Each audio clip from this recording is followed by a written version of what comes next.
You're not talking to your phone anymore. Your phone is talking to you. And the strangest part, you agreed to it.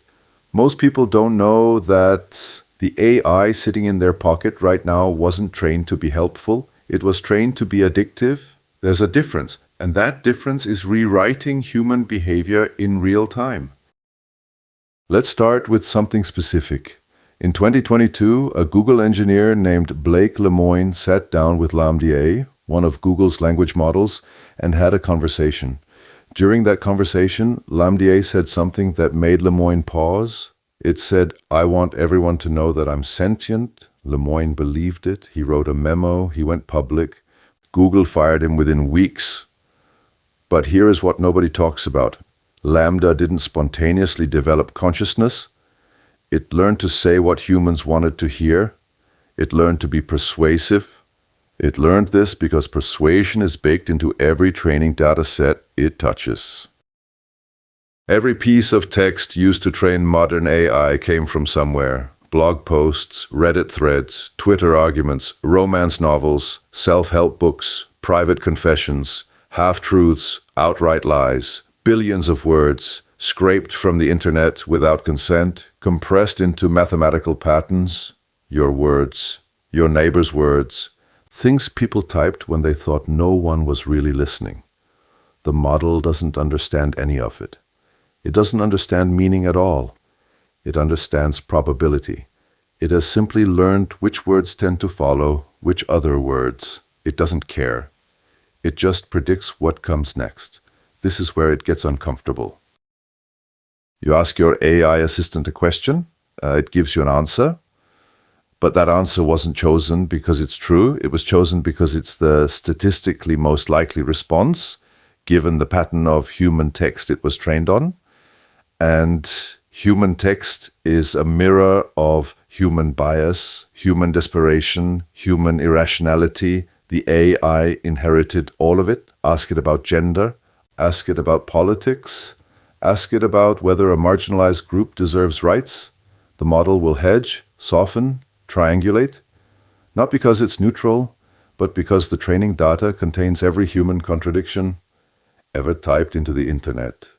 The trap is that it sounds confident anyway. Right now, there are versions of AI you've never heard of being used in ways that would alarm you, hiring algorithms that reject resumes based on patterns learned from companies that were already biased.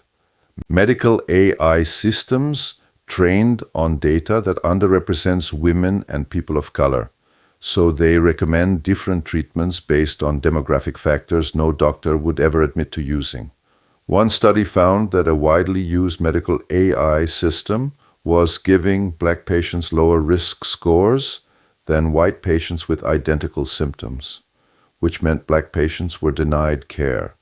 The algorithm wasn't programmed to be racist. It was trained on historical data where Black patients had less access to healthcare, so they appeared healthier in the data set. The AI learned the pattern and amplified it. This isn't a glitch. This is how these systems work, but this is still not the darkest part. The real truth is that AI isn't autonomous. It's remote control. Every large language model you interact with, Chat, GPT, Claude, Gemini, was trained, then fine-tuned, then aligned by humans making specific choices about what it should and shouldn't say. Those choices aren't neutral. They're made by people at companies that have business interests. OpenAI needs ChatGPT to be popular. Google needs Gemini to not embarrass Google. Meta needs its AI to not reveal how its algorithm works. So each model is shaped, subtly or not, to serve the interests of whoever controls it. You're not talking to an intelligence, you're talking to a corporate policy wrapped in statistical language.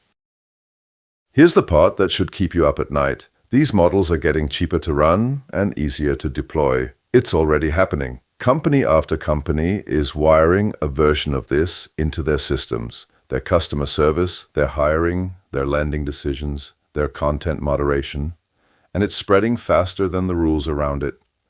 Most of those companies won't be careful about the risks at all. Most won't hire ethicists. Most will just use the model off the shelf and call it automation. And because these systems make decisions at scale, rejecting thousands of loan applications, filtering millions of support tickets, ranking billions of content recommendations, small biases become massive injustices. A 1% error rate sounds acceptable. But if that error rate applies to 100 million people, that's a million people harmed. The scariest part? It's legal. There's no law against a company using an AI system that makes discriminatory decisions, as long as the company didn't explicitly program the discrimination. The discrimination just emerged from the training data. That's not illegal. That's just statistics. And now we're approaching a threshold where AI will start training on other AI output. The current model's output will be used to train the next model. That model's output will train the next one. We're creating a hall of mirrors, where the original human data gets filtered and distorted and fed back on itself. What happens when intelligence gets separated from truth? What happens when the most persuasive model wins, regardless of accuracy? We don't know. Nobody's tested this at scale, but it's coming. The uncomfortable truth is that you might not even notice when the switch happens. Right now, when you use a chatbot, you know you're talking to a machine.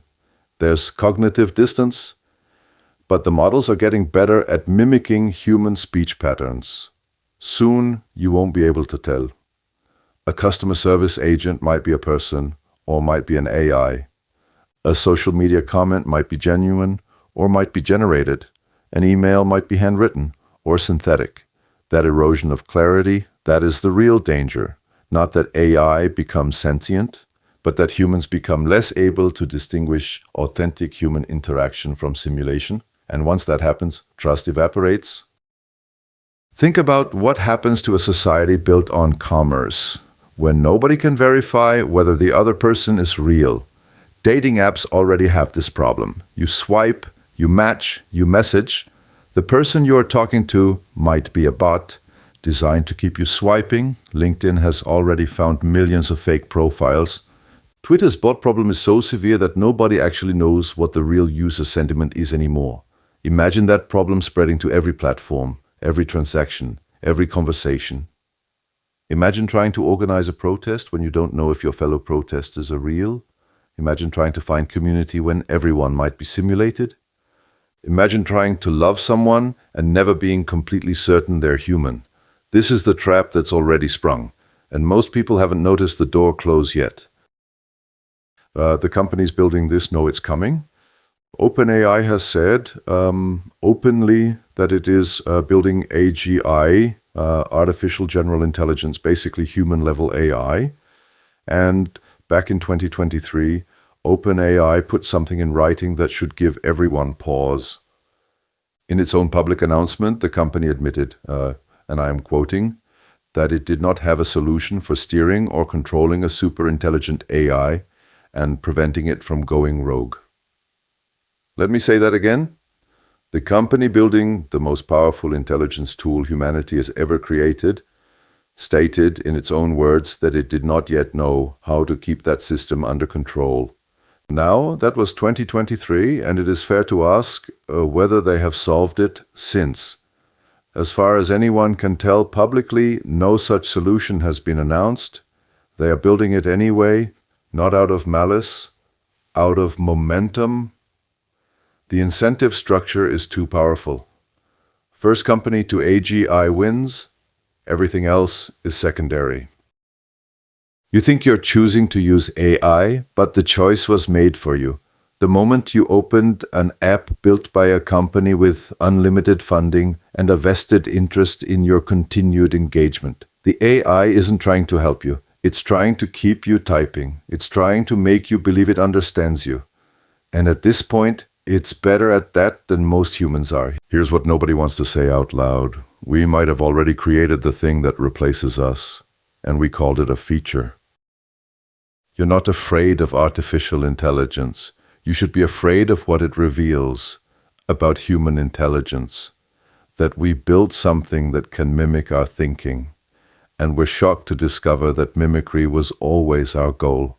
We just wanted someone to listen, someone to understand, someone to be there.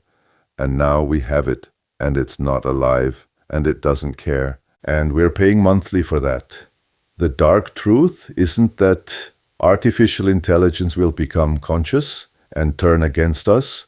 The dark truth is that we've weaponized human pattern recognition against itself. And we're just beginning to understand what we've done.